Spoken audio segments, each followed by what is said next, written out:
And welcome to the Midas Letter. My name is Howard Glassman, Humble Howard from the Humble and Fred Show, filling in here for James West, and I'm excited to be part of this amazing broadcast. I will tell you off the top, I couldn't be happier to have the great Ed Milewski. Ed. See, I'm 18 seconds into this, and I got something wrong. No. I wasn't, honestly, 40 seconds ago, we're having this nice conversation, you and I, and finally I say, Ed, what's your name? Yeah. And I screwed it up. I said Ed Milewski. No. You got your name wrong. Yeah, Ed Milewski. Ed Milewski. It's the Midas Letter RAW. I can't say it like James does. He gets... I was sitting here... But nobody can say it like you say it. Let me tell you this, sir. I was sitting here a couple weeks ago, and he yelled RAW at me, and I think I may have peed myself. I'm not going to... Well, as long as it was just number one. Just a little bit. We got a great show for you today, everybody. I'm just going to be hanging out, kind of a very interested cannabis investor. I will tell you that I have had I've had some interesting experiences as an investor. As a cannabis investor, I'm curious as to how the business works. Your background is in so many different avenues of investing. I've made every mistake you can make. Yeah. So I feel, anyway. Oh, I'm going to tell you on today's show, of course, we've got Ricky Gerwitz with the news. I was going to get to all this, by the way, once I had a little background chat with Ed. Anyway, Jamie Blundell of the Cannabis Growth Opportunity Corp is coming up. Later, Andrew Muroff of Strainprint Technologies. You can post your questions in the comments section. If you have any questions for us or our guest today, you know how it works. Kelly Malcolm of Amex Exploration. Ed will be talking to Kelly. The market close will have Ed talk about the charts, and I can't wait to find out more about that. And Alison Gordon will also be here talking about 48 North Cannabis Corp. Yeah, so 48 North has been very active. It's had a big run recently. Yes. So we can find out about what precipitated that. Well, that's what I understand. I understand the stocks had a bit of a bump up. Yeah, well, in fact, we'll find out what's going on. I'm going to put up the chart here right now. This is our very first chart experience with our man, Ed. We're charting our future. Right. I was just finding out from Ed a little bit about his life, even though I got his name wrong. Ed, for instance, commutes in from London, Ontario on the train. I don't know if you knew that about Ed. So when you're here in Toronto, do you have like some cool pad someplace? You know, let's just say I know my way around.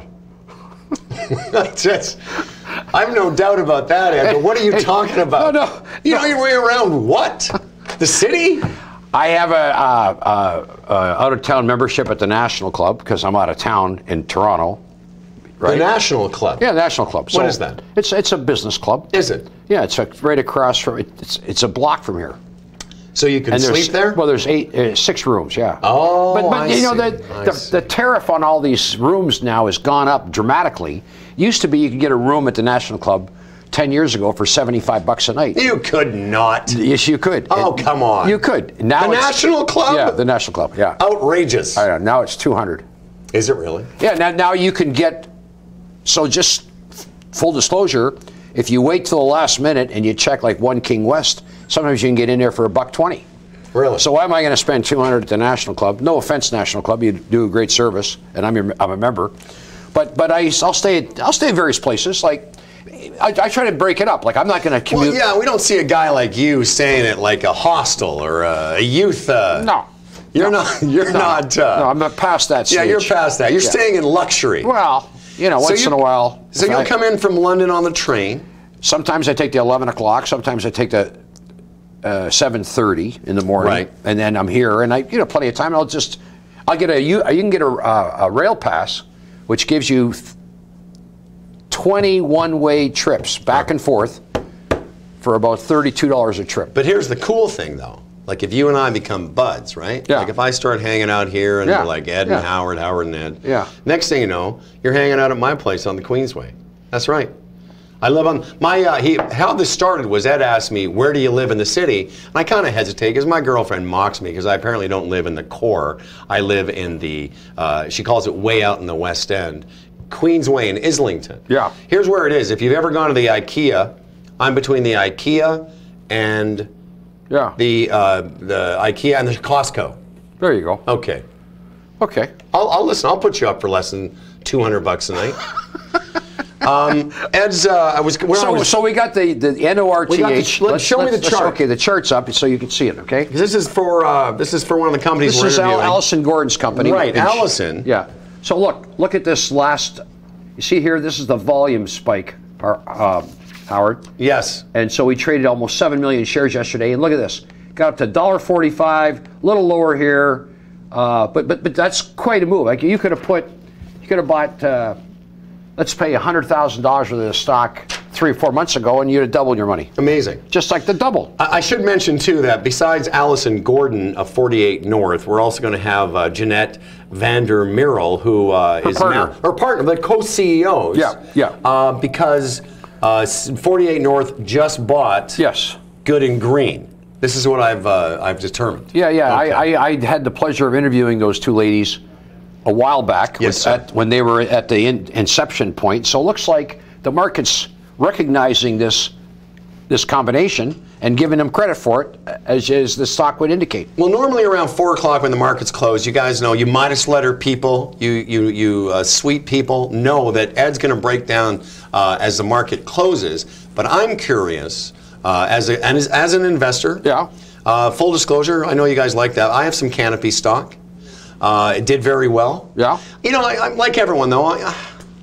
How do you know? I wish I'd put in more. Anyway, how about today? Where are we at today in the world of cannabis investing? Well, look. There's a one way of doing it. Like we're gonna talk to a gentleman, Jamie Blundell. That's right. And he's got a company that invests solely. So if you want to de-risk yourself and not invest in one company, you can invest in, I think, about 20 public companies and 15 private companies it's half and half in one shot. That's what they do. He's got a fund that does half private, half published. CGOC, we'll look at that chart later when I'm interviewing them. So there's different ways of doing it. But your impression of the market. Today is Tuesday. We're in the first week of March. Apparently, it's going to be very, very cold for the next couple of weeks. And then we're going to have spring. In fact, I don't know if you know this, Ed, but this is the weekend that we spring forward. So starting next week, it won't get dark at 6 o'clock. Yeah, I'm just sorry. I'm just. What are you reading there, Ed? There's a comment. I didn't mean to bore the crap out of you already. It says there's a comment on JUJU. JUJU is a stock we've talked about on the. That's the ticker. JUJU. The question is, it's looking like a pure value play today. Ed, do you not think that JUJU is a pure value play? Look, I noticed it was up a couple cents, and you know what? Even though that doesn't sound like a lot, because it's a 10-cent stock, 2 cents is 20%. Okay. 2 cents on 10 cents is 20%. We all understand that. And oh, hang on. Let me turn my computer off. There's you now. All right. Okay. Someone said JUJU is garbage. I don't know about that. I don't know. I don't know about that. You know what? I wouldn't go that far. Look, at the end of the day, many are called, few are chosen. So here we are, 11.5. Yeah, it looks like there's a little bit of a break. We got some increased volume. That's hard to, there's a trend here, right? Like if you really look at this, and here's what I would say, and this is from looking at these things for years. Yeah, what are we looking at here? So look, there's a trend, sideways trend. Right. It's building a base. Looks like a lateral. A base. Yeah, okay. A base. I'd call that a base. Now, if this thing were to, and it's moved up a little bit, as we see by that last candle, it's still early to pick it up, but if we saw a great increase in volume and then another jump, you might say it's broken out of that, and that would be a signal for a guy like me to buy. Just on that. That's all you need to know. So you look at that chart and you say, okay, now we've come down, there's a point, we got a foundation that's building. Yeah. People watching say, hey, Ed says this is a good deal. We'll talk more with Ed as the show gets on here. But the point is, all the news that's out there is in what's going on today. Okay. So that's why I look at the chart and not listen to the news. I'd rather look at this. Because my new thing now is I'm just going to call Ed personally and see what he says. Yeah. More with the chart man And as well, a couple of great guests you're not going to want to miss. But first, here's Ricky Gerwitz with the news. Yeah. Here are the headlines moving markets today. VIVO Cannabis Inc. announced the launch of Canapharm Limited's integrated online medical cannabis website. The new medical cannabis store creates one of the largest online platforms for medical cannabis users across Canada. The website will be combining Beacon Medical and Canapharm's brands with those of other cultivators. Origin House has entered into a brand accelerator program agreement with Mendocino-based cannabis producer Heritage Holding of California, Inc. The California Cannabis brand is the winner of the Green State Cannabis Award in 2018 for excellence in products and markets handcrafted flower and premium pre-rolls from cannabis grown in the Mendocino County.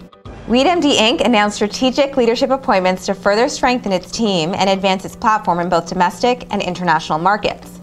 The company has appointed a Chief Cannabis Officer and VP of Quality Assurance and Global Regulatory Compliance. The Green Organic Dutchman Holdings Limited has received organic certification from ProCert Organic Systems Limited, making it the second certification body to endorse TGOD's organic process at its Hamilton facility. High Tide Inc. announced that both of the applications for retail stores in Ontario are proceeding to the review process. The authorizations submitted by its associated beneficiaries of the Expression of Interest Application Lottery are proceeding to the eligibility phase of the Alcohol and Gaming Commission of Ontario. At this stage, the applications will be assessed for current and ongoing compliance with the Cannabis License Act, with subsequent stages involving operator licensing and store authorization. As previously announced, High Tide was selected by the winners to assist each party in establishing and operating a cannabis retail store in Ontario. Grown Rogue International Inc. is reporting more than 365% year-over-year revenue growth in preliminary results for its fiscal first quarter ending on January 31st, 2019. For the first quarter of fiscal 2019, Grown Rogue revenue grew to more than 1.07 million Canadian dollars, an increase of more than 365% from its fiscal first quarter ending on January 31st, 2018. 1933 Industries Inc. is accelerating the expiry of certain private placement common share purchase warrants. The outstanding warrants will expire on April 4th, 2019, and any warrants not surrendered for exercise on or before 5 o'clock PST on April 4th, 2019 will expire unexercised and become null and void. And that's your news for today. All right, thank you, Ricky. I'm trying to like watch the news, trying to absorb the news.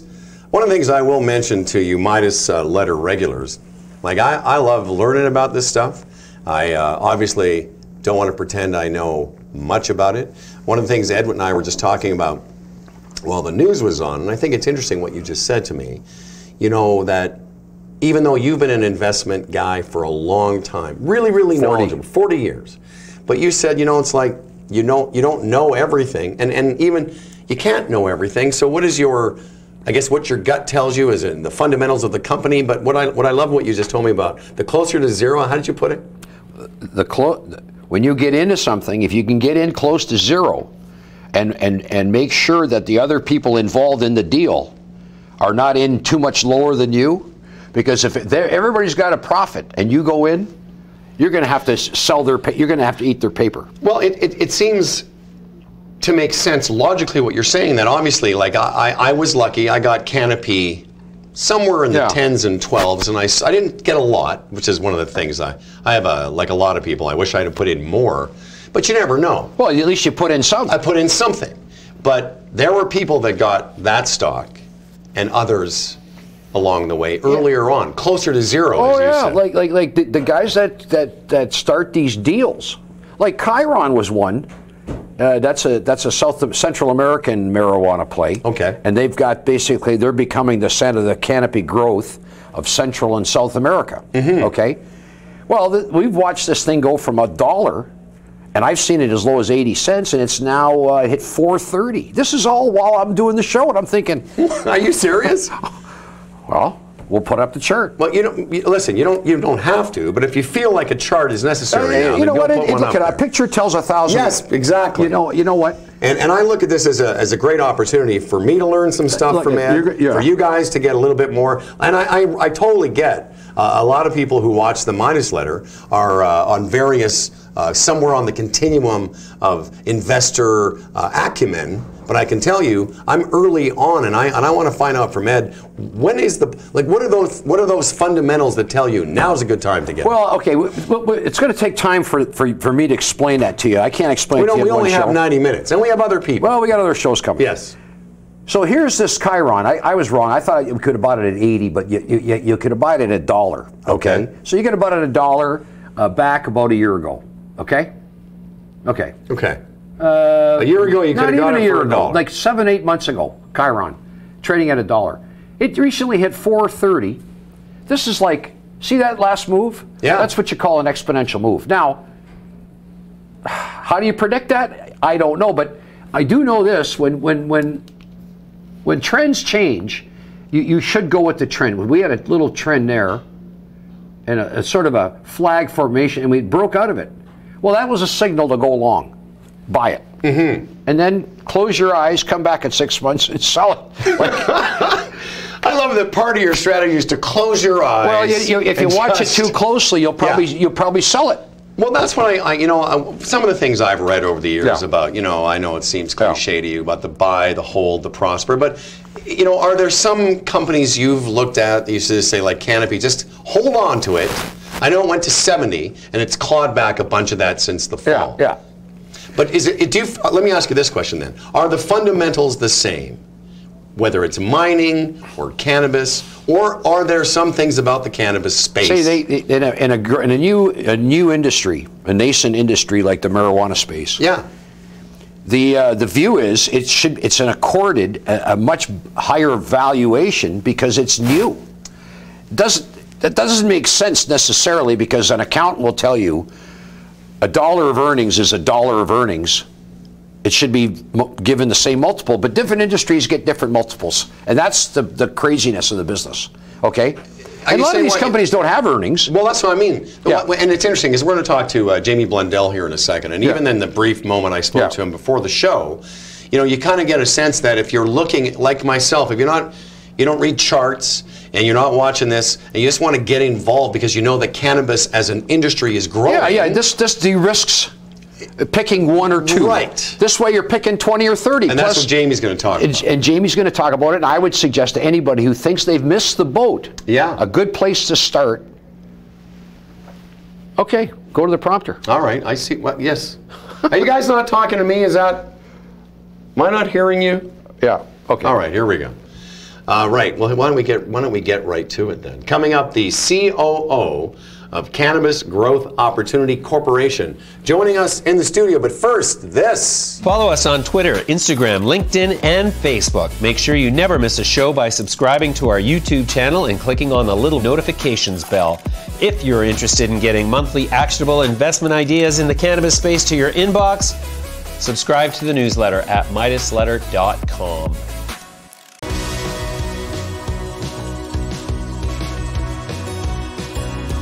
Cannabis Growth Opportunity Corporation is a cannabis-focused investment corporation with both public and private cannabis holdings. The company's main objective is to provide shareholders long-term total return through its managed portfolio of securities related to products or services in the cannabis industry. Cannabis Growth Opportunity Corporation is listed on the CSE and trades under the ticker symbol CGOC. All right, as we've been sort of leading to our guest today, Jamie Blundell is the COO of Cannabis Growth Opportunity Corporation. Jamie, welcome to the show. Great, thank you very much. Happy to be here. So you've got an expert here with Ed, and you've got an interested potential investor. But first, as we were sort of having this discussion, you and I, just before the show, and I was trying to get a sense of what you guys are actually doing at Canopy Growth Opportunity Corporation. Who are you guys? How did you get involved? And how are you another opportunity for people to invest in this space? Yeah, no, that's a great question. I think we're a great opportunity to invest in the space because what we represent is an actively managed, diversified portfolio of both public and private investments. Mm-hmm. And so you have to think of us as a fund. We're an investment corporation, but, which gives us a little more flexibility in how we operate. But essentially, we're a basket of both public and private companies. And what's unique to us is that we've got the ability to invest in private companies, which typically retail shareholders don't get access to.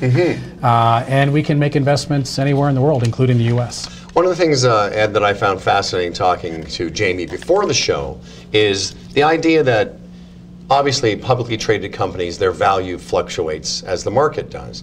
Privately traded companies, as you say, are valued, or the evaluation is on the day you buy them, and yet as their value increases, their costs on your books stay the same. Explain that to me, because I found that interesting. Yeah, no, it's a good question. It's probably one of the reasons why we're trading at a discount right now is because the retail shareholders are having a tough time putting a value on our private companies. You're trading at a value less than you say that, like, obviously the fund is worth. So our net asset value is north of $45 million, and we're trading at a market cap of $34 million. So around 30%, 35%. Yeah, undervalued. Last time we publicly announced this, it was 38%. So we're working obviously on closing that gap. But I think, you know, to address your question, the challenge is we make these private investments, we leave them on our books at cost.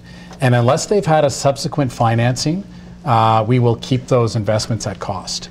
And so over time, if they haven't done anything other than just grow their business and hit the milestones that they say they're going to hit, then we know the value of that investment is growing.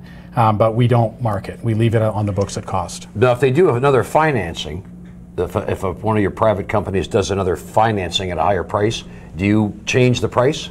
Well, what we do is we take that as an opportunity to do a review. I'm very close with our private investee companies, and so I call them up. I walk through the new valuation model.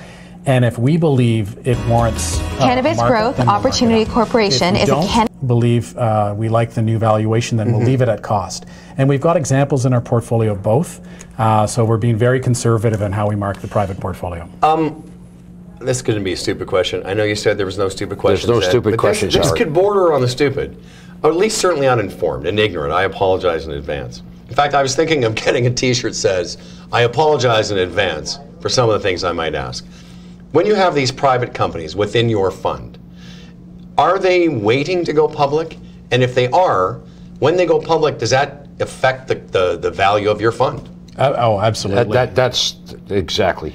That's where we're going to see. That's where you're going to see, in my estimation, a real appreciation in the value of the fund, because private companies are always valued a lot lower. Well, that's what you were saying, because they don't have to disclose their financials. So really, for people that are interested in the Cannabis Growth Opportunity Corporation, should they look at some of those private companies and see which ones are about to bubble under and go public, or possibly go public? Absolutely. So we've got now, like, the premise is, when we were investing in the privates, is we want to invest in companies that are mid to late stage, pre-IPO. Okay. So we want them to be, we want to have a liquidity event within 12 to 24 months.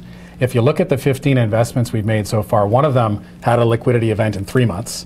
So that was a nice win. I'm only smiling because it's so great when you get to know the lexicon of another industry. When you call it what did you call it, a liquidity event? A liquidity event. We're not drinking anything. That is, honestly, I'm going to take some buzzwords away from this week, and I'm starting with liquidity event. Okay. So when you guys think about a company going public, back to what you taught me in the first segment, Ed. Ed's talking about get there close to zero.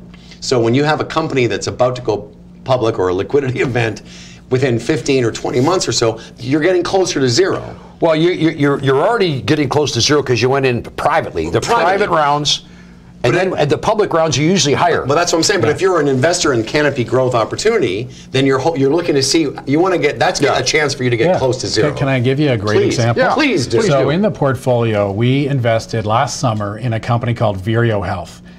A great company. This was started by an emergency room doctor who 6 years ago in Minnesota saw the opioid crisis firsthand and did the research and realized that cannabis was an alternative to opioids. Started a cannabis company, grew it to operating in 4 states. By the time we invested in it last year, they did 18 million in revenue. So we invested in that company, 1.5 million US, at $100 million valuation US of that company. Wow. So over the course of the year, they hit every single milestone. So they've now grown to, they're operating in 6 states with definitive agreements to eventually operate in 11 states. So definitive agreement means they've got, they're going to buy a company and it's already a done deal. that it just hasn't closed. And then they've got an LOI for California. So they're going to be in 12 states very soon. So they'll be a very large multi-state operator. So that's another buzzword for you, MSO. And when is their liquidity They're doing a $50 million raise right now. The books are just closing, so if you're interested, it's a great opportunity. What percentage of the company are they giving up for $50 million? So they are doing this raise at a $400 to $500 million valuation. Wow. So there's an example. They went in at $100 million, right? Yep. Right. And now it's valued at $400 to $500 million. Are we talking about a five-banger? Are we doing a five-banger? Four to five bang, like certainly a home run. Certainly a home run. I'm just trying to throw in maybe not a grand slam, but a home run. But what's the name of this company? Exactly. Vireo. Vireo. And is Vireo on this list? Yeah, it's right. It's the. Oh, here it is. Vireo. Okay. VIR. But to give you an idea, that we made that investment last summer, so it's less than 12 months. Right. For 4 times your money. One that's going public tomorrow is CB2 Insights. Formerly MVC Technologies and Sale. They're right down there. CB2, where are they? Which one? They're this one right here. They used to be called Sale Cannabis. And, okay. Very interesting company. They're really looking more on the data side of things and decision clinical support tool for doctors. And they have clinics in 12 states right now, 28 clinics in 12 states, I believe. They're doing $10 million in revenue. They'll do much more next year. They were an investment we made last year. They're going public tomorrow. Back to what you were saying, Ed, about the nice thing about your company, Jamie, is that if I don't know the minutia or the fine print of Vireo or this other company, what I get to do with Canopy Growth Opportunity is feel like I'm part of it without having to get into when something is going to go public or it's not. Because your company, if I may just say, I got the chart up here, so we could put the chart up on the screen right now, actually. I want to make a couple comments. Well, I was going to say, it says here your company's updated net asset value per common share as of a couple weeks ago is represents a growth of 29% since your IPO? Since our IPO, yeah. So even if I'm rather than Vireo specifically, I can invest in your company and ride the growth as the companies that you hold grow. Yeah, now the challenge is our share price is not $2.99. Our share price is, $2.20. $2.20, exactly. But I think, can we get the chart up here, control tower? We need the chart. Anybody in the control tower? Someone chart, because I feel like the chart is like Ed's blanket. It's the security. I need that chart. I need it now. We need a chart, people. You guys, there we go. Okay, so look, exciting. They went public here, it looks like, beginning of 2018. Yeah. Okay, and quite often with these things, they sell off for whatever. Okay, I made a mistake here. I'll get that back. So sold off, and then we had a period of consolidation. And again, this really has nothing to do with the value that's inside the company. I mean, it should correlate, but sometimes it doesn't. So look, we had this period here of consolidation where it's up and down, and then we went into the end of last year, which was horrendous for tax loss selling, and we had this just precipitous drop, followed by a very similar rise. Look at this, almost a perfect V. Yeah. Okay, and now, if you can get through here, you're off to the races. Can I just say that for a second? This is just so cool that Ed can just do this stuff. Like that's pretty cool shit. Anyway, it looks good. It looks good, and it's a way of getting into the marijuana space. Well, yeah, because you're getting access to a diversified portfolio. And so Jim said you were a good stock picker. Well, we're getting there, and we've got a great portfolio manager, and at any given time, we've got 18 to 22 public holdings, and between 10 and 15 private holdings. And will you keep it around that ratio? Like we will, absolutely. 10 to 15, if you get, and some of them go public, will you add? And are you looking, so wait a minute, let me ask you this. Are you raising money on a regular basis to? No, we aren't raising money at all. You want to grow your value? Absolutely. Okay. So we're going to do that two ways. One is through the appreciation of our investments. Yes. And then we do have a full warrant at $250 with an accelerator at $350. And so, instead of us going to raise money, what we'd love to do is access that warrant and then use that capital to then reinvest and grow the business. I understand you made an investment in C21? Yeah, C21. C21. What was the reason behind the investment, C21's investment into CXXI? Yeah, so I wrote that down, but it was a couple hours ago, and now I can't remember what that was about. Yeah, so CXXI is C21. C21, and, thank they you. Just, So that's XX1 is... Yes, I get that now, Ed. I'm sorry. I told you. I figured it out yesterday. I looked at it. I figured it out yesterday, okay? No, it only took me... I'm laughing because I did the same thing when the iPhone three X years. something came out. I called it XI. Yeah. Anyway, so what was the reason behind that investment? Well, we like what they're doing. They're Right. looking to consolidate a number of operators Are they private or in public? the U.S. They're public. They're public. They're public, and they've just recently acquired a Nevada operation, which will add a tremendous amount of revenue and eventually EBITDA to that business. And so we like the trajectory, we like the business model, we like investments in the U.S. There's still a big valuation gap between U.S. companies and their Canadian counterparts. Okay. And so as you look at our portfolio, both public and private, is close to 50% U.S. based. Jamie, before we let you go, someone has a question here. It says the CGOC is still an absolute steal here. 6% of the private book in JUJU. I don't know what that is. That's going to double or triple. JUJU? Yes, JUJU. That's going to double or triple by the next markup. IPO, I think, says Dylon. Yeah, you know, JUJU is another great example of a U.S. private company. We were in at the early round. We invested at $1, and they're just currently raising money now at a $2 valuation, Wow. and so we're quite excited about that.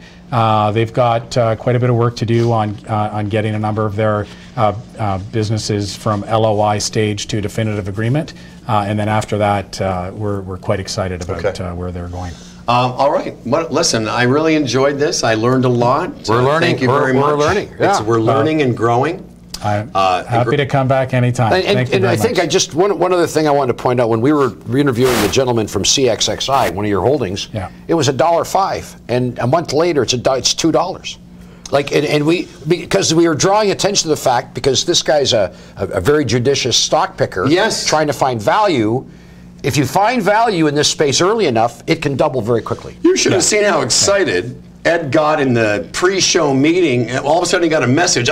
Jim wants to talk about Jamie, and then he had to leave the meeting, and then it was like some dark intel on you. I had to have a shot. The bottom line was, you're blue chip.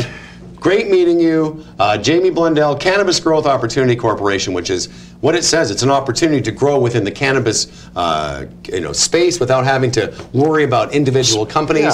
Ed gives it a big thumbs up. I don't even know where to go with it, but I'm going to throw some money at you. I don't even know. You know, are people constantly hitting you up for like, hey, Jamie, what's going on with the... Absolutely, all the time, and that's part of the best part of the job is meeting with the companies on a regular basis and listening to their stories. Could you just put your number in this for me? Thank you. No, don't worry about it, Ed. I'm working my own side hustle. Well, thank you very much. Thanks, Jamie. Right, thanks. Now let's take a look at some of the big cannabis news. Good work. Is it coming up? Okay, I'm supposed to read this, Ed, while you guys do something. Okay. Jamie, is this the part that I'm reading? Upcoming events, CVS Sciences. Their financials Q4 coming up. I looked at them in January, February, March 12th. CVS Sciences, CVSI, has a conference call, 4:30 on the 12th of March. Acreage Holdings. Do I move over? I don't know, Ed. I'm reading this thing. Don't talk to me. Financials are coming out for Acreage Holdings. Okay, perfect. And they got a conference call on March 13th at 8 a.m. Tilray. Stock, is that what you call that, the symbol TLRY? Yeah, so they put the symbols in brackets next to the... Got it. You know. Got it now. In case somebody wants to look at the chart. Yeah. Financials coming out Q4. I guess their fourth quarter is March 18th. Yeah, they're coming out with that's exactly right. And their conference call will be 5 o'clock Eastern time on the 18th. We could probably maybe make a get together and have you and I? Yeah. For sure. And have a little party. Call in. Wait, I wasn't done, you guys. I got one more thing. All right. Strainprint. I still had one more. So are you going to talk to this gentleman at Strainprint? Yeah. Okay. We're going to talk to Strainprint. Am I staying on? I have no idea. We're going to keep talking. Am I staying on for this? You know, it is interesting when you talk to a guy like Jamie Blundell and listening to the two of you guys. He seems pretty sharp, though. Well, very sharp. What I like about it too is, You know, I can't imagine that everybody who is commenting and watching this knows everything about investing. I think it's good for us to have these discussions, because when I found out from him, like, the idea that you get to be part of a growth of a company, as you said, from Vireo and other companies, to be part of their growth while not worrying about too much risk because it's mitigated by all the companies. Not only that, Howard, like the average retail guy is not going to have the ability to invest in all these private companies. Right. How would he do that? Like, he doesn't even know where to begin. 100%. So this guy, you're paying for expertise here, and you're getting a good basket of things. They're not going to be all home runs, but hey, you get a few home runs thrown in there, and look at this. This stock should be.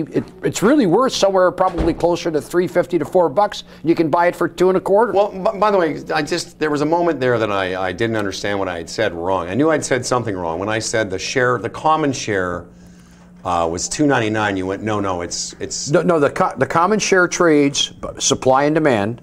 Like, I give you a quote right now. I think it's around $2.20, but the net asset value is already showing to be 3. Oh, I see. So the value, which is 3, you can buy for $2.25. Well, this is what I want to say then. So if nothing else today, you got a great little insight from CGOC is there. Getting a discount. Picking it up at a discount. Well, that's what I mean. And then what I liked about that conversation is seeing that, like, I'm never going to keep track of one of these stocks, but in the fund, you get to participate in the growth of all of them, potentially. All right? All right. All right. All right. Coming up, the CEO of Strainprint Technologies. Please stand by. Strainprint Technologies Limited is a Toronto-based cannabis data and analytics company providing enterprise-grade analytics and consumer solutions for the medical cannabis industry. The company manages the gathering and analysis of real-time cannabis consumption data and ranks specific strain efficacy against conditions and related symptoms. It also works with commercial producers and clinics to provide advanced intelligence and optimize operations and treatment recommendations. Strainprint can be embedded or integrated with most electronic medical records, point of sale, and seed-to-sale software systems. The Strainprint app is free to patients and can be downloaded from both the iOS App Store and Google Play Store.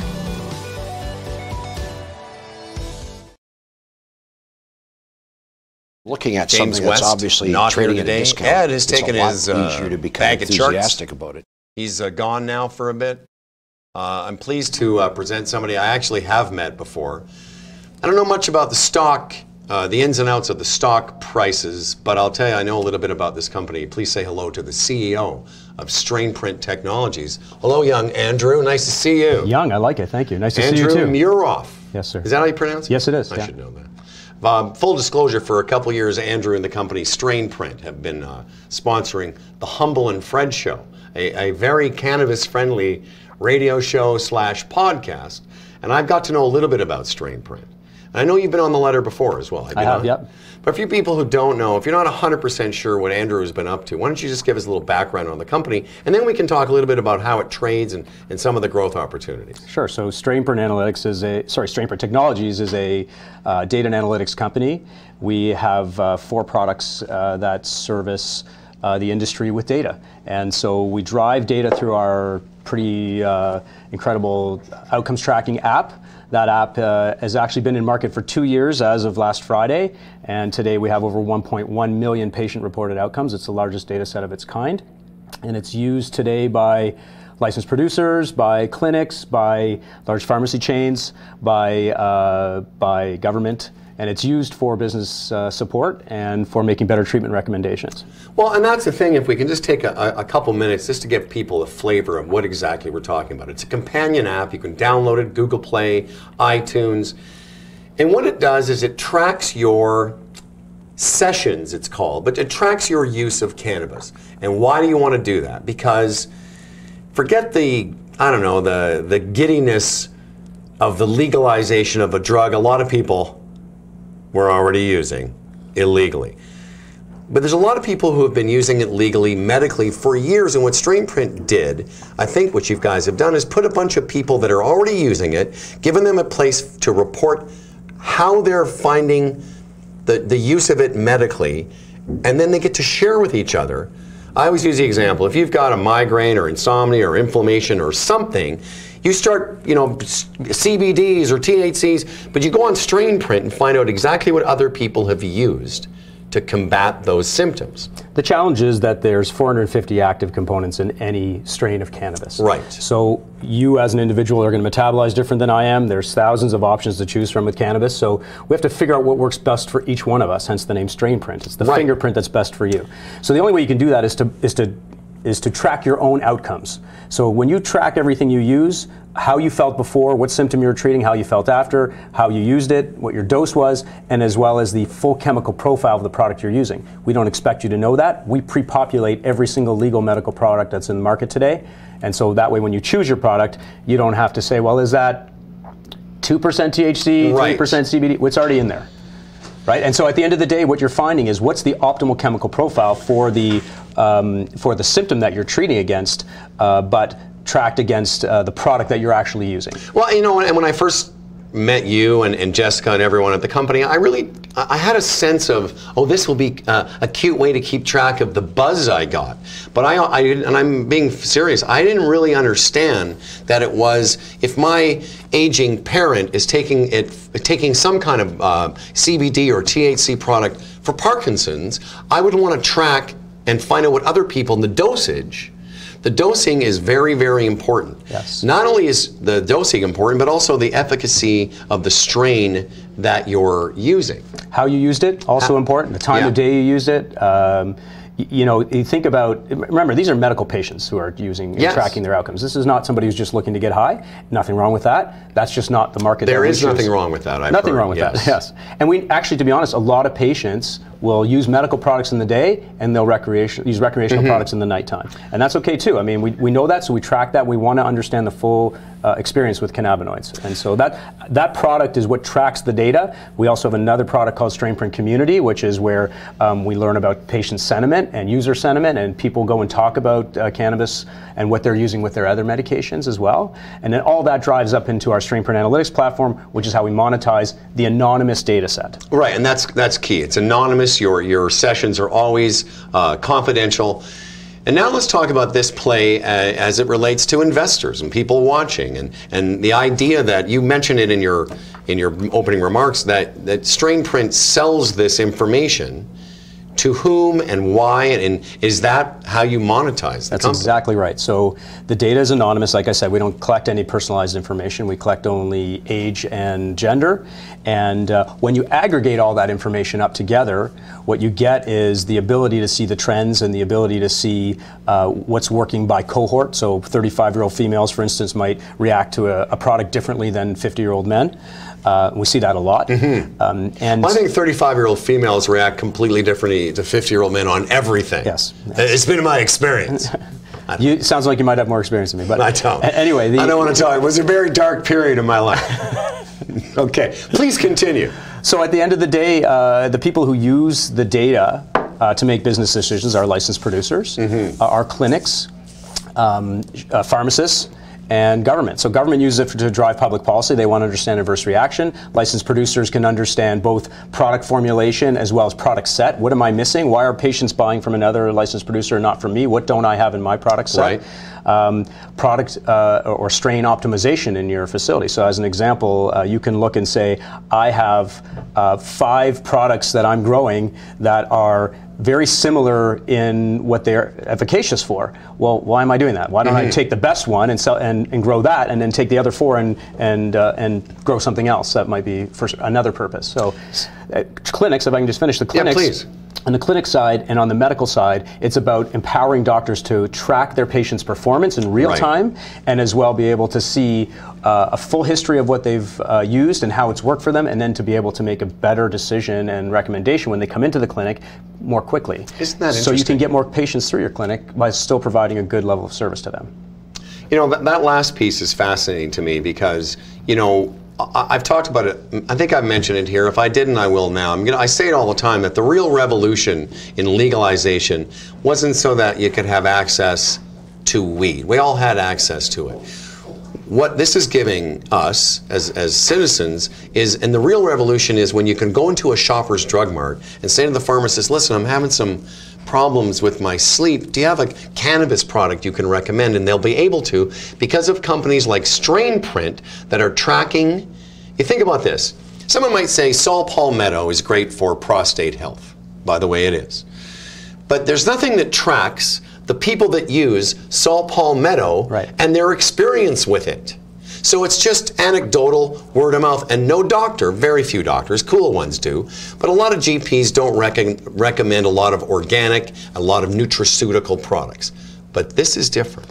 It's different for a couple of reasons. Number one, because cannabis patients are very motivated to share their experience. Yes. For whatever the good or bad is for that, that's just the reality. And then at the end of the day, if you're using this, just in particular our tool, if you're using our tool to figure out what's best for you, and you can share that with everybody else, when we aggregate up all the data, that's when it becomes really powerful. Well, and I think what it does is it's powerful for the patient advocating for themselves. But I will say this, you know, the medical aspect of this, it's so powerful because a doctor will be able to look on Strainprint and go, okay, I got a patient with inflammation, tendonitis of the elbow, extreme. There's going to be a bunch of people that have had a similar experience and they used whatever strain of weed or however they use it, it will be evidence, there's a better word than that. It will be evidenced in our platform. Yeah, exactly. Right? So what we can tell now today as an example that, I'll just pick one that I know off the top of my head. 4,000 users have tracked anxiety 160,000 times in our platform. I bet they have. A lot of people are anxious. Everybody works hard, and everybody comes home. I don't mean facetious. I bet they have. That's a huge one for cannabis. But that's a huge number, right? Yeah. And whether you look at it from the number of users or the number of uses, there's no observational clinical trial like that today. And by the way, I'll point out a couple other things about the platform, just because you're talking about medical focus. Our data has been used by researchers and published in peer-reviewed journals, medical journals, so it's got some credibility and validation there. But as well now, the entire platform is starting to be used for clinical trials. So we use the data that exists in the platform today to narrow down the scope of the clinical trial. For example, we're doing one on endometriosis. We had 20,000 patient records of people who had identified treating symptoms of endometriosis. So we can narrow down the focus of the study, save the study primary, tremendous amount of dollars and time in narrowing that down, and then use our Strainprint community to recruit from that platform, recruit from that community. Together, the whole thing allows us to run validated questionnaires and custom surveys on our Strainprint community in conjunction with ongoing tracking on the app, and that supports the in-clinic visit. And the study supervisors can oversee the whole thing using Strainprint analytics now. So it's unlike anything that's ever been done in clinical trials from a full technology platform, and we have 8 clinical trials about to launch on the platform today. So it's very exciting from that perspective. I was going to say it's an exciting time in the world of cannabis, obviously, but it's a really exciting time in the world of medical information sharing, so specific to patient experience. Yeah, personal medicine. Personal medicine. I want to talk a little bit about the company before we let you go. You guys announced a partnership with Cannabis at Work, CAW, the leading source for cannabis jobs in Canada, delivering recruitment services, online training, and such. What does that mean for the company, and what was the reason behind getting in a partnership with them? Well, our Strainprint community launched in October of last year, and the whole purpose of it is to provide an environment where partners can work with us and use our platform to help themselves generate a community and a community environment where they can speak directly with their own users. So this is a way for us to provide a platform that gets their users accustomed to using Strainprint and gets our users accustomed to using Cannabis at Work. So it's a true partnership in that respect, and we really like the Cannabis at Work team. And at this point, what we're doing right now is just driving partnership, but these are sponsorship opportunities for us. And obviously, this is a program that's here to provide information, possibly to invest in.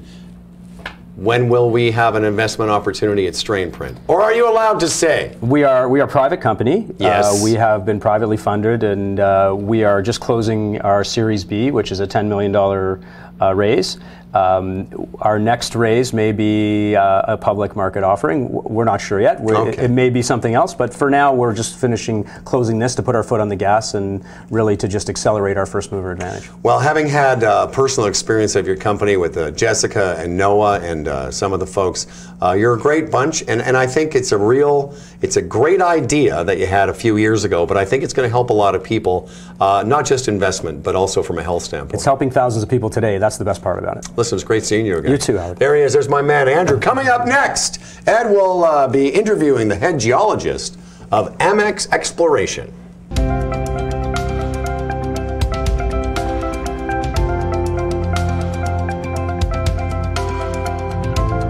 Amex Exploration Inc. is a Canadian-based junior mining exploration company focused on developing gold and base metals deposits in mining-friendly jurisdictions.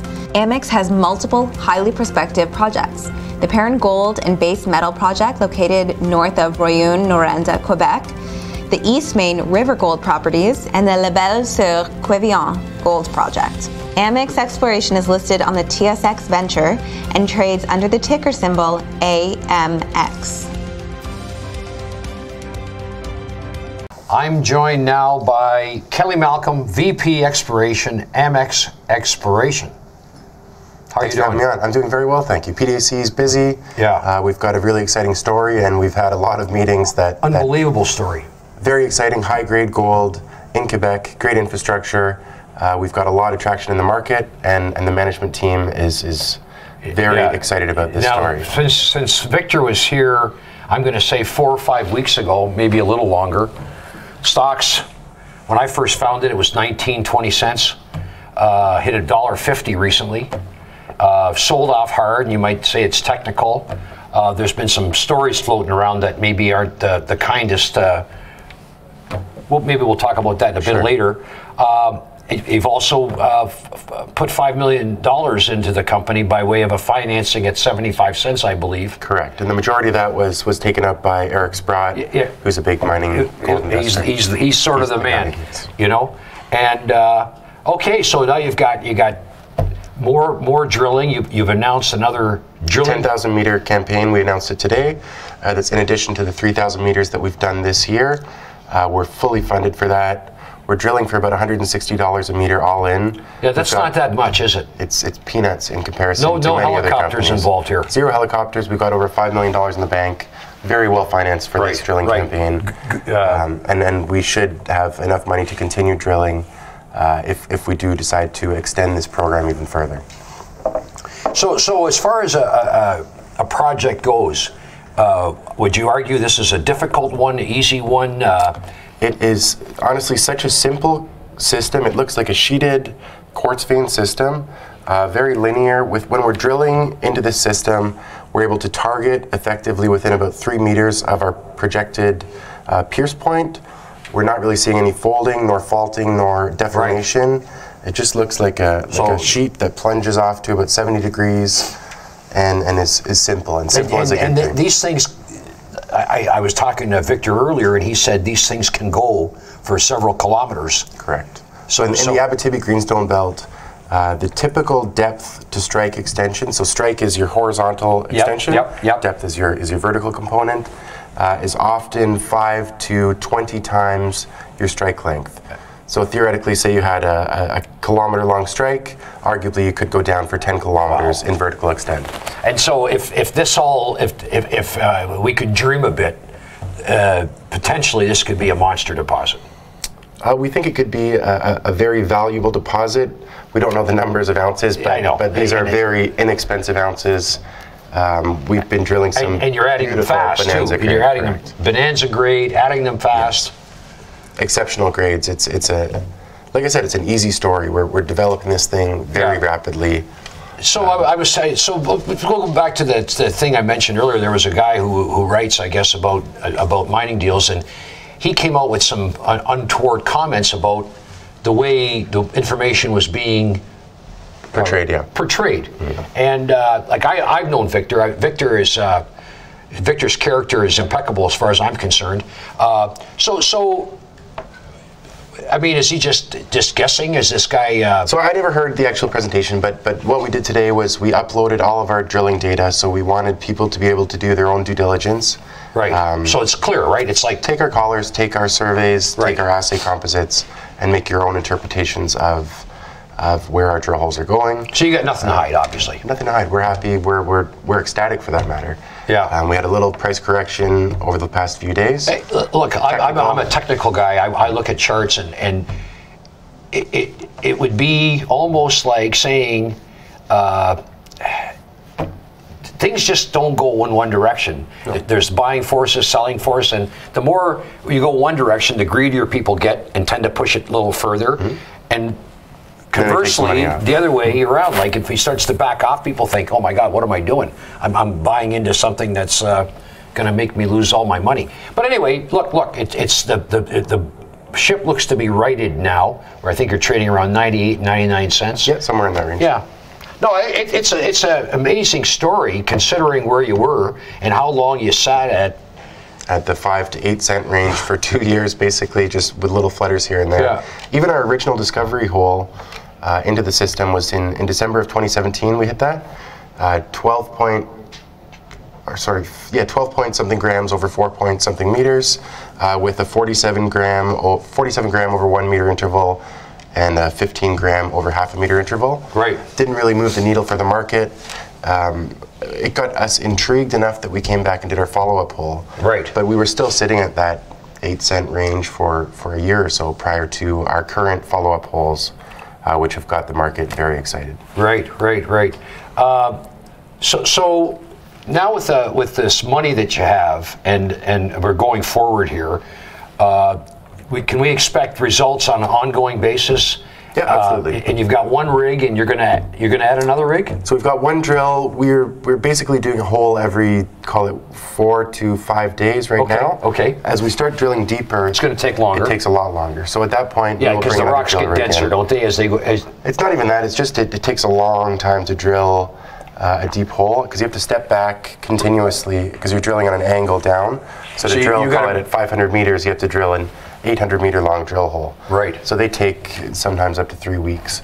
So when that comes in, when that happens, we'll bring another drill rig in order to have continuous news flow, as we've done so far. Every 2 to 3 weeks we've had but how many holes have you released now that have had this high grade? I think we're at 8 or so holes from 1817 through to 2019-27. Okay. So 10 holes is what we've released. We're drilling now on hole 33. We've got some holes in the lab right now, and we're hoping to have some news out maybe sometime next week once we start compiling all the Sure, and I would take it that when people start to see this kind of grade in the mining sector, bigger mines, you probably get phone calls from companies, and we've had some nice chats with a couple different groups. I won't go any further with that because it's conflict. Yes. Or it's confidential. Well, look, is there anything you want to add? No, we're happy. We're enthused. We're drilling. We're, as we mentioned today in our press release, hitting visible gold continuously in almost all of our drill holes. Yeah. I just want to stress how much of a dream this project is to drill. It's just easy. It's going to look good on your resume. It'll look nice, yes. Kelly, thank you very much. Thanks so much for having me on. Really appreciate it. If you're enjoying the show, subscribe to Midas Letter on YouTube so you stay up to date on everything investment. Howard's back. Just let it breathe, Ed. Jesus. We were having a little laughter. Okay, but let me set this up. So we're having a discussion. We're talking. My laptop was going out of business, powering down. Get Suzanne. I said, "Hey, can I borrow your charger?" Ed starts asking me if I want to text him back. How did he put it? He said, we're talking about maybe keeping in touch, helping to educate me. He goes, "Do you do the texting? Do you have the texting?" I guarantee you, if you ask Ed for a website, he starts going, www. Ed, do I do the texting? Well, I don't know what your level of sophistication. Oh, really? You're asking me? You live in London. Your phone's made of wood. Yeah, I use a can. I use a can and a rope to call people. Have you heard about the Facebooks and the Twitters? Do you do the texting? Jesus Christ! But you have to do it in a Scandinavian. Do you do the texting? Do you do the texting? He wants to be my friend. Hey, Ed. How do I get to you? Wait, Ed, give me your pager number. Hey, how about CB? How about CB? Yes. Well, hey, Big Ed. What's your handle? 10-4, big fella. Big Ed. What's your handle? I'll fax your cell phone. No, I'll fax your pager. Oh my God, that's funny. Do you do the texting? Oh, by the way, that was a great piece you just did there, Ed. Wonderful. I want to all you people that seem to be worried that we're not getting to the interview quickly enough. 48 North. That's coming up in a bit. Yeah, markets. Also, markets are closing in a couple Okay, minutes. let me just put up a couple charts. Just before you get to chart, you chart freak, let's just acknowledge that those people are coming up. I know you've been asking, some of you people that are, the fascinating chats going on. Yeah. So that's coming up. Yeah, we're coming into the home stretch here, Howard. Oh no, I can feel it. I'm starting to get comfortable. Seabiscuit. If you want to do some texting later, you and I'll sit. Maybe we'll sit and text. Maybe friends. over a coffee or something. Sure. Maybe a little stronger. Maybe put a little bit of. Well, I don't drink it. Yeah, I think I've made that apparent. Yeah. I've tried to explain to you, Midas people, I don't drink. You don't drink, eh? I do the cannabis though. Yeah, I do both. Do you know? Yeah. Wow. When do you now? Are you an evening? Well, Cannabis guy? I actually smoke less now that it's legal. I don't smoke at all. Oh, you do? I vape it. Okay. Mostly I vape it. I shatterize it. I hear that's the quick way. It's crazy. In fact, tomorrow, I won't do it today, but tomorrow I have a little, I'll explain for some of you. Why don't you bring some along for the show? Might. Just No, Ed, we can't do it on the show. Well, we could. It's legal. Tomorrow I'll explain the difference between shatter, smoking marijuana, vaporizing marijuana, eating marijuana, and shatterizing marijuana. Because it's not, listen, don't you get involved, you investment kids, you're not ready for this. It's 4 o'clock. Markets have closed. Okay, I want to bring up the one chart here, the S&P 500. Right. And we've had this, and I think we're gonna make sure we look at this at least once a day because this is 500 companies, Howard. This is representative of 500 of the largest companies in the United States. Right. So as this thing goes, you might argue so goes the investment world. There's always some anomalies, some exceptions, but this is your, the Dow's 30 companies. This is 500. It's 30 of the biggest companies. Right. 80% of the commerce. Maybe it's not 80%. Well, whatever. It's 30 companies. Yeah. This is 500. This is 500. Now look, I'm going to put up a 6-month chart, which is going to show this major decline. Okay. And where are we going from here? Because we've look at that drop. That drop took place in about right till the end of Christmas, right till Boxing Day. That looks like my portfolio in December. Yeah, well, there you go. That's what it was. That's exactly what it was. That's what exactly. But look at this. Look at this bounce. Yeah. And now, but I'm going to make a point. I'm going to keep these lines as straight as possible because I see the trend is weakening. If you can see that because of the arch here, right? Oh, you're saying that we had a little bit of a bump up there. Well, January, this was February. This was now much steeper, and now it's losing energy in my humble and Ed. Do you do the texting? I do. Do you do some texting? Maybe I meant to say sexting.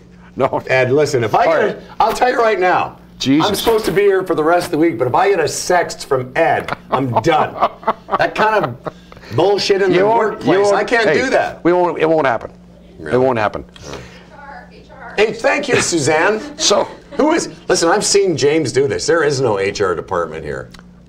Yeah, you're the HR department. And the other thing we're losing volatility because the ranges, the daily ranges aren't like they were back in here. We were having very big drops back in here. Show me. Where are the big drops? Right here. Every one of these candles is a day, okay? Right. So look at this. Down, down, down, down. In fact, I think we had like 12 red candles out of 14 days, which listen, are you trying to say that it's not going up as sharply as you'd like it to? I'm just observing that it's not going up as sharply as it was. I'm just saying it's looking like it's losing energy. So if it's losing energy, maybe you want to take some money off the table. Oh, I see. So proactive. That's the 500. What can you tell us? Cannabis investors, what's your thoughts about cannabis today? And what are we looking at for tomorrow? For instance, we looked at the gentleman Jamie's fund, right? And it looked like it had made a very nice move from Christmas. Yeah. And now let's look at another ETF, the HMMJ. I'm gonna put my glasses on. Whenever Ed puts up a chart, I'm putting my glasses on. These were very expensive glasses. I bought these at the 7-Eleven. Ed actually said to me, he said, where'd you get those glasses? I said, at 7-Eleven. They were $10.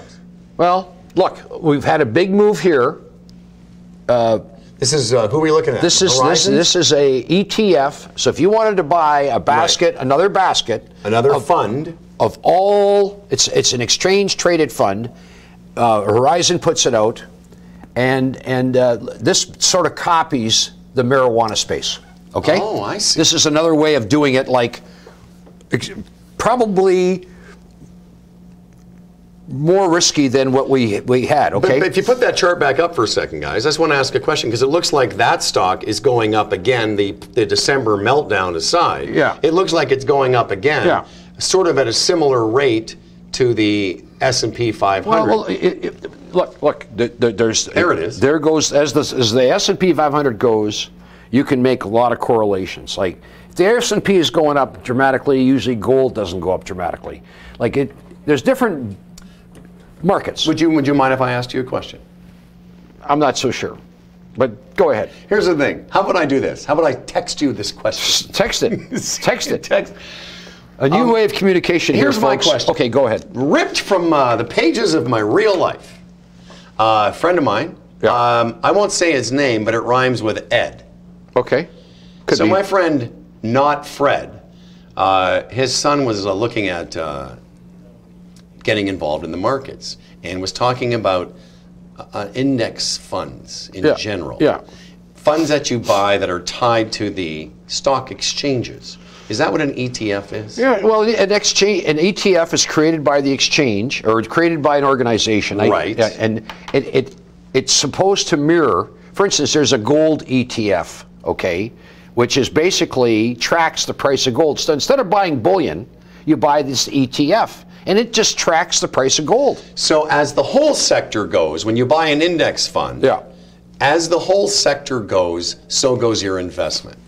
It's like having our friend Jamie doing all the heavy lifting. You just buy his fund, and you grow along with the growth of his fund. Yeah, and if the fund is wrong, if the timing's wrong, you'll lose money too. Okay, well, before we leave the charts for today, the stock, the trading is done for the day. Did you see any surprises? Was there any, were like for the funds that we track here on the Midas Letter, Canopy, things like that? What kind of day did they have? I'm looking at this index. This index is actually up. This ETF fund This H Horizon fund, all right. It's up on the day, and the S&P was down slightly. So there's a little bit of a, what they call a divergence. A divergence. You've heard of deliverance? This is a divergence. Okay. Anyway. Honestly, look, I know sometimes you ask me these questions. I don't know what I've heard of. All I know is this. There's a lot. Look at 40 years. 40 years.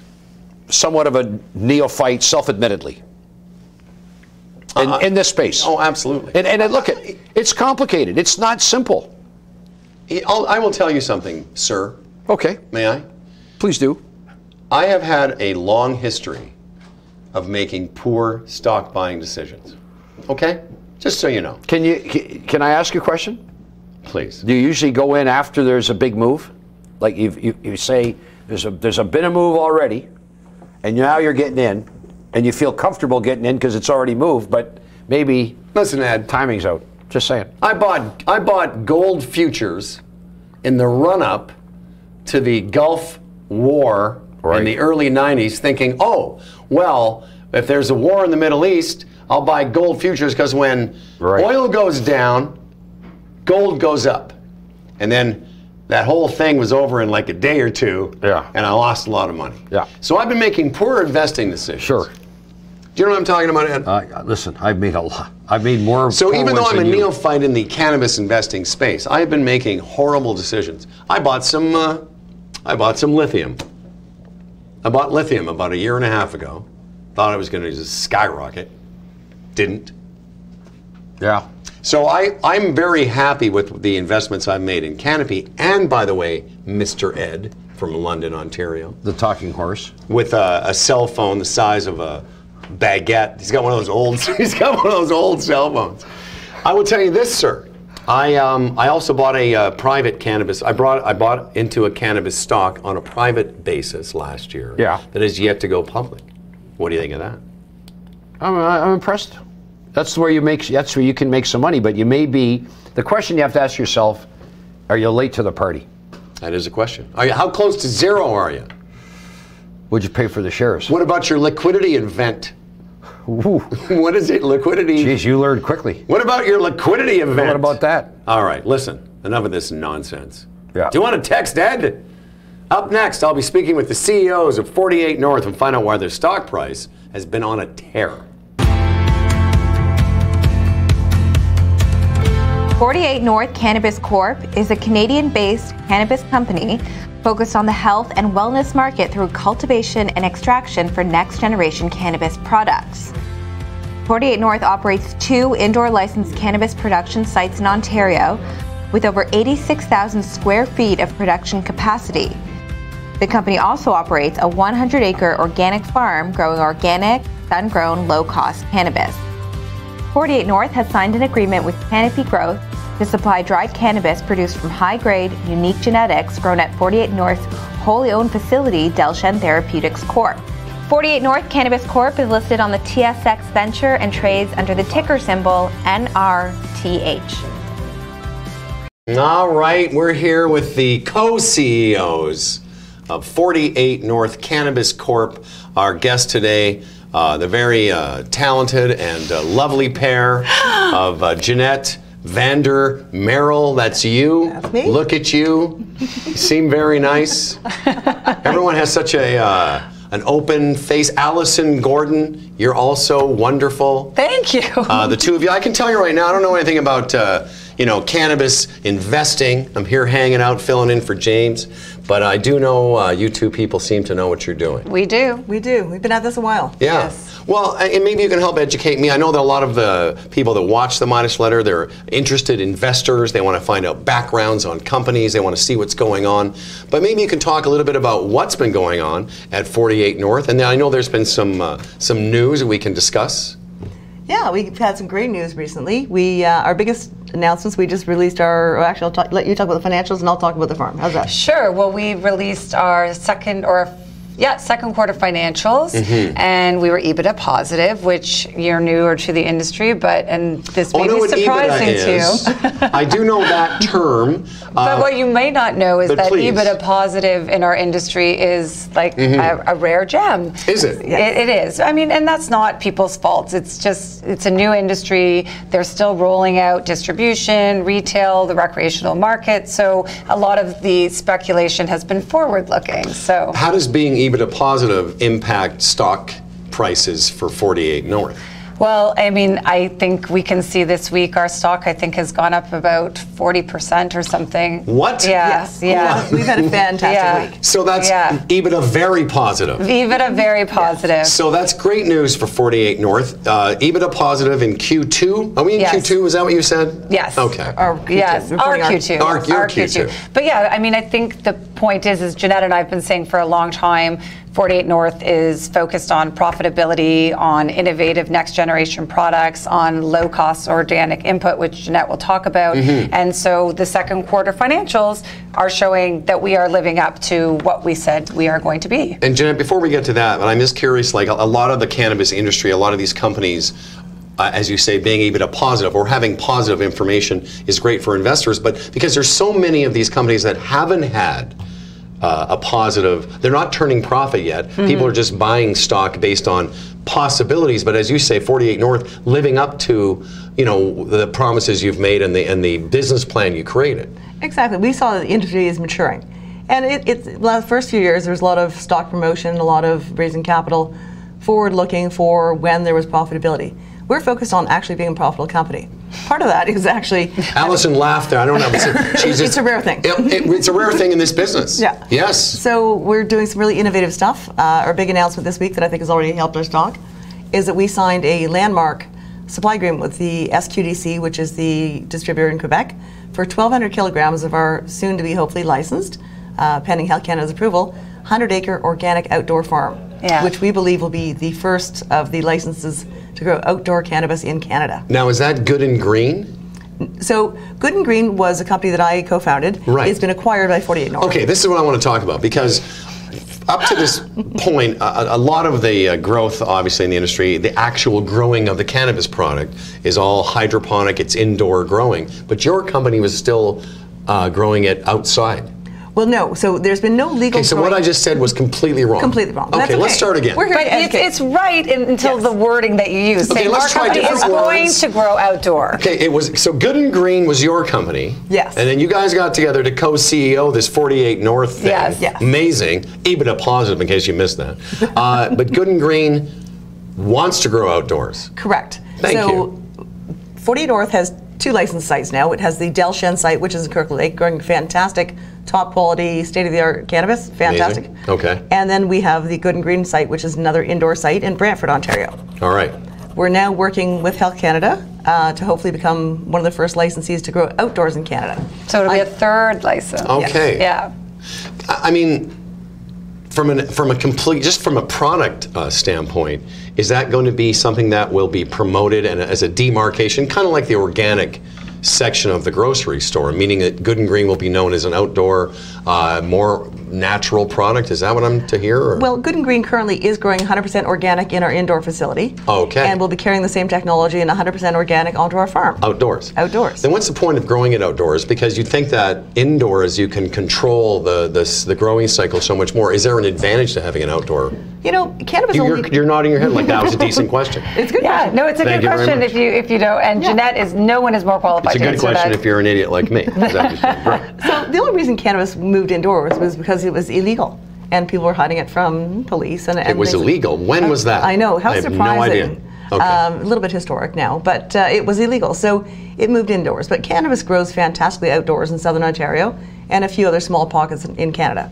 But and I think, sorry to interrupt you, Jeannette, is that to your question, indoor is a lot more expensive way to grow. But you are going to have a different, I hate to use the word quality, because it's not to say outdoor is a bad quality, but in terms of shelf appeal, in terms of the amount of resin that you're going to see on the buds when you look at a bud and it's all glittery. I mean, that's what you're going for. And you can control that. You can control that better indoors. Absolutely. That little flake, that silvery. Well, okay. Okay, there's a discussion. Nobody knows that. Here, you were right. There's cracks in the surface here. Here's what I like about this, though, because, you know, again, we can talk investing and nuts and bolts and dollars and cents and EBITDA positive, but there's a real gap in people's understanding of this, of the growing cycle, of the efficacy of the plants. I had an interview recently on my radio show talking about, you know, being able to lock in and ensuring that the strains are what they say they are. Right. So quality control in this business is going to be a discussion that everyone's going to want to have. And it is a huge part, but most of what the plant produces is directed by the genetics of the plant. Right. There's thousands of different cultivars, and some are best suited for outdoors, some are best suited for indoors. True. So the cannabinoid profiles, or the THC and CBD in the plant, are generally dictated by the plant. You can tweak that much indoors by adding CO2 and some other things to your growing environment, but not much difference between a greenhouse and an outdoor grow as far as your CO2 and your environmental controls. And that's the truth. I meant to say, because indoor, it's a confusing term, but we're talking about, you know, there's sort of indoor, greenhouse, and outdoor, and greenhouse and outdoor are quite similar. But I think the important thing, you know, to share, because you're learning more about the industry, is we're moving in October 2019 to be allowed to start creating the edibles, the vapes, the creams, all of those things that you can see in the US, in Colorado and California. Those in those states make up between 60 to 70% of the sales, right? So we know this is where the market's going. People want all of these products. So what that is about is you're talking about extracting from the cannabis plant. And when you're extracting from the plant, there is nothing that makes more sense than outdoor because of the cost. Absolutely. Well, that's kind of what I wanted to ask. That so really, from a company standpoint, you guys are CEOs, and if you want to stay EBITDA positive, cost effective is a huge thing. And so maybe the idea is to have that strain grow outdoors, where you're not looking for the shelf appeal of the glittery, you know, silver, whatever that is, and the you know, to make it look pretty. The cannabinoids. The cannabinoids, you know. So that's a great idea. So we have our 2 indoor facilities. We grow great indoor quality product for those dried buds. From the farm, roughly 10% will go for dried bud or cannabis. The other 90% will go for extracts. But there's no other plant-based product for extracts, whether you look at ethanol or canola oil, that we grow indoors for an extracted product. That's a it good just point. doesn't make sense. And we know as the market gets bigger, there will be downward pricing pressure. And the only way for us to compete, and especially in that organic market, which does give us a price premium, is growing outdoors. And I think also ecologically friendly, sustainable agriculture. And I think modern consumers really do care about that. And people love that sun-grown outdoor. Like, there's something about that. I think what's going to happen too, and I sort of made this joke a couple years ago because, you know, I don't drink alcohol, but I have availed myself of as much education I can about different strains of marijuana, and I said it's almost like I'm a weed sommelier. But I'm going to say that in the future, more and more people will look for signs of demarcation. That'll be important to somebody. Absolutely. If it was grown outdoors, because they're looking for a different experience. As people become more educated to indoor, greenhouse, and outdoor, they're going to start looking for the company like yours, because that's what they're going to want. You're absolutely right. Well, it's also about the products that we're creating as well. So when Jeannette and I came together, part of this was that both of us were really one of a handful of female CEOs in this space. And before we acquired Good and Green and became co-CEOs, 48 North was very much focused on the female market. So creating those products that women will love. And we're still going in that direction, but we're tired of having to say we're a female-focused company. Procter & Gamble and Johnson & Johnson don't have to say that. They just are. I mean, that's what's authentic to us. So I agree with you, the demarcation, not just on how is it grown sustainably, cost, all of that, but then also the products we're creating will be really unique and innovative too. So I couldn't agree with you more. I think the time is coming, quickly, where you won't have to lean on female focused. It's just going to be a great product grown by, smart people who are also very nice. So we learned about the EBITDA. We learned about Good and Green. Any other information that I don't have in this press release that I just kind of skimmed? Well, is there something else? There's so much. There's so much, Howard. This is what's happening. Okay. I mean, there's a few things that are exciting for us. So we've actually had launched our accessories line, which is called Fate. Oh, yes. Yes. Yeah. And so, I want to talk about Toyko Smoke. Yes, let's talk about that. You can talk about Toyko Smoke.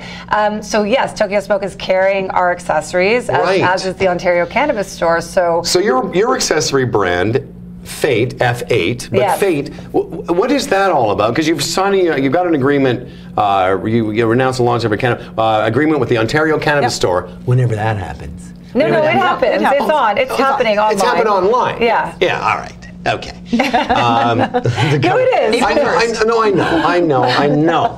Can we not? I just think it's hilarious that we couldn't just get it together and have a bunch of stores. It doesn't matter. But Toyko we will Smoke, not comment on here's that. The thing. Don't. I'll comment on it. I've been to a Toyko Smoke. The coffee shop or the dispensary in Winnipeg? No. Here's the cool thing. There's a coffee shop here in Toronto near where my daughter used to live. I go there for coffee around King and one of those places. Yep, that's where our office used to be. And that little Toyko Smoke. In the back now, they're starting to put a few little cannabis products in. Yeah. I don't know if they're supposed to. Well, not cannabis products. No. Accessories. They've always had accessories. Sorry. So it's always been a coffee shop and accessory shop. There's no cannabis in them, but accessories are in there. Now, F8's going to do something. What are you doing with Toyko Smoke then? Well, they're going to be carrying our products. We're really proud of them. Oh, they're going to be carrying F8 stuff? Yes. Yeah. Well, okay, I really should be listening.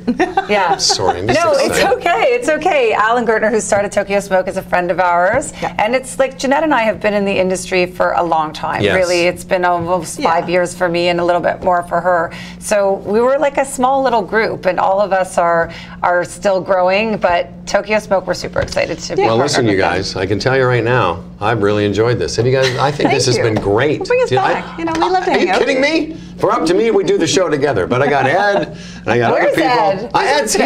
He's around. Don't worry about Ed. I'm doing this. Okay. You're doing a great job, by the way. Am I? Yes. I don't even know anymore. It's not an easy industry to cover, for sure, and you really have to delve in, and you are. Well, thank you, but I have, again, I'm very deep in terms of the cannabis industry as a whole. I've been talking about it on the Humble and Fred show now for years. I've invested in it privately and publicly, and I'm fascinated by it, as you can tell, and I think it was a great opportunity to meet both of you, the co-CEOs of 48 North, lovely Jeannette Vander Merrill, if I may say lovely. I say that even if you were a man. I don't see gender. That's who I am now.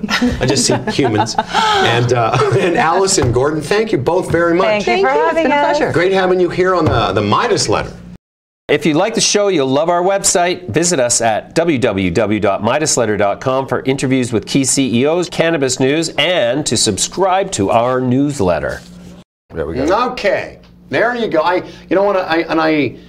if I didn't ask Alison the right questions, I mean, I know their stock has taken off. A lot of people on the watching us today have been interested in that stock in particular. So why don't we look at it and talk a little bit about what they're doing. I mean, we got some background, obviously, on the company, but you know, they're doing some great stuff there.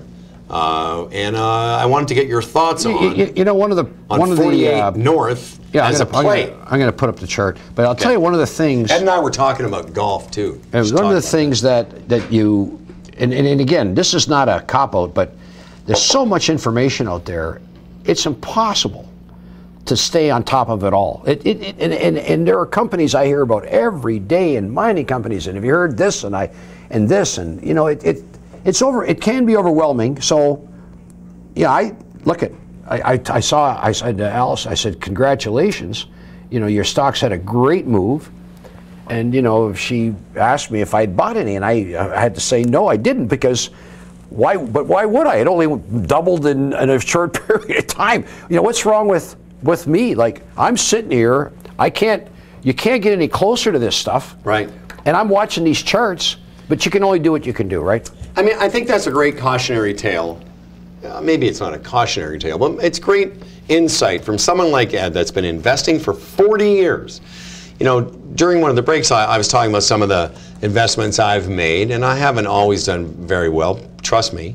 But imagine what Ed just said. You're in this building. You're talking to these people all the time, and even you don't know when is that moment to make the investment. When do you actually pull the trigger on something? But you know what? We can talk about some of the technical indicators that you can use. Well, you've shown me today some of that stuff. When a thing breaks a pattern, at that point, and if the volume sort of affirms that breakout, so if it breaks out on light volume, it's not really a breakout. You need to see action. You need to see someone's throwing dough at this. Okay. Like that the volume swells. For instance, I got the chart up here of let's go to the chart, people. Here we go. Look at. Now look, I don't know if this means anything, but see, each one of these lines underneath this chart is a daily indicator of how much volume. Each one of those candles is a day, you said. These are the candles. This is a volume indicator down here, okay? Let me just... The volume indicator is the lower part. Yeah, okay, so this, 2 days ago, yesterday, this stock traded the most it's ever traded by a factor, it looks like that was the previous best volume. And what stock are we looking at? We're looking at North 44. North 48, okay. Or North 48. Is it 48 or 44? 48 North. Yeah. North 44 is a swanky restaurant only you rich people go to. Oh, yeah. The point is... 48 North. People have jumped into this thing. Now, what I don't like about it, again, this is just the chart. I'm not saying anything about the company. All right. So you know, we're here basing along, which is good. And when it broke this right here, that would have been an indicator to buy. So you could have bought the stock somewhere between 75, 80 cents, waited a few days, and then look at it catapulted all the way up to $1.45. Wow. And if you bought it at 80 and you say I'll take $1.20, and then you just take the money and run, what's wrong with that? You made 50% of your money in a couple of weeks. But that's the kind of thing that, you know, if I had nothing better. What do you mean if you had nothing? But you're here every day. I know. He's still trying. You know what it is? He's trying to figure out the texting. He's got no time. I got the texting. Are you familiar with the texting? Listen to me, sir. Yeah. You know, Warren Buffett said this years ago, and I know it's cliche. No. This is Warren Buffett said, one of the smartest guys in the world. He said, forget buy, hold, and prosper. He said, what's with the texting? He said, you can't be a market timer. So there's something like that. Yeah, but the point is, how did you know last week that 48 North, Alison, and was when Jeannette something was gonna happen, that stock price was gonna go up 30 or 40 points? Yeah. Okay. So let's just look at this chart with another one. Sure. And I can only show you examples, charts. okay? And I'm gonna put up a 3-month chart. This is Amex. The gentleman the geologist was on the show. And this is a 3-month chart. So here's what happened. I'll tell you this story. I'm in a restaurant back on this date right here. Right? Somewhere in here. Okay. Right here. Oh, jeez. Just a minute. You know. Why are we letting the guy that doesn't know about texting play with the computer? Yeah. So here's the chart. Okay. Here's the chart. But So look at this thing is doing nothing. Yeah. And I bump into the CEO, Victor Cantori, whom I know, and his associate. And they tell me they think, you know, it looks like they're finding some gold. Okay. So I buy some stock. Well, look, nice. 19 cents. It's $1.50. Did I wait for $1.50? Way out, way too soon. But I'm buying it back now because I think they're, you know, we had a chat today. Well, I appreciate that. Yeah, I think we learned there is that look, go have lunch with Ed and do what he's doing. Go have lunch with Ed and preferably pick up the tab, and that'll. All right, let's take a quick look at what's happening what's coming up on tomorrow's show. Don Morrison from DNA Genetics and Mario Fonseca or Seca of Gold Play Exploration. Thanks to James for letting me sit in. Ed, thanks for your help. Yeah. Also, thanks to Donald. That's one of the producer guys who got no D on the end of his name. It's Donald, not Donald. Donald and Connor and Simon and Ricky. And Simon says. Simon's good. They're all very nice people that are producing this program, and thank you all for watching. We hope you have a prosperous evening and an even better tomorrow.